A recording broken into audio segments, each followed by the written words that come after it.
Quand vous entendrez parler de traité de paix entre l'Arabie Saoudite et Israël, sachez que le compte à rebours de l'enlèvement de l'Église a débuté. Selon les prophéties bibliques, ils reconnaîtront la Palestine comme un État à part entière dans leur deal et il aura la construction du troisième temple. Ici s'accomplira Joël chapitre 3 qui dit « Ils ont partagé mon pays au sort, ils ont divisé mon peuple ». L'Arabie Saoudite aura pour marionnette la Palestine. Là, dans Apocalypse chapitre 6, les couleurs des 4 chevaux du drapeau de la Palestine, le blanc, le rouge, le noir et le vert.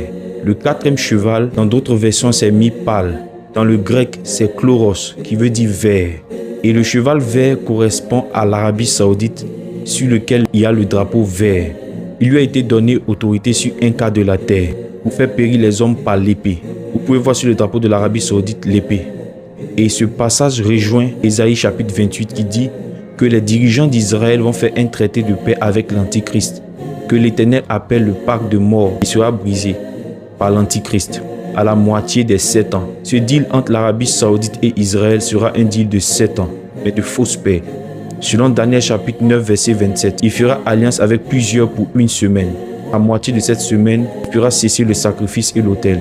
Les une semaine prophétiquement parlent de 7 ans de paix. Dieu a dit à Rebecca, ces 2 enfants représentent 2 pays.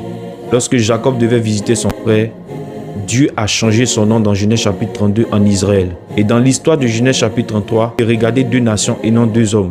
Ça nous parle d'Israël et de l'Arabie Saoudite. Avant de le rencontrer, il s'est prosterné 7 fois devant Ésaü. Lorsque Israël, Jacob se prosterne, ça représente prophétiquement 7 ans de prosternation, de soumission envers l'Arabie Saoudite. Par ce deal, Jacob a dit à Ésaü, « Reçois de mes mains ces présents si j'ai trouvé grâce à tes yeux, car j'ai vu ta face comme la face de Dieu. » En d'autres termes, Jacob prophétisait que de l'Arabie Saoudite viendra quelqu'un qui se fera passer pour le Messie, mais qui est le faux Messie.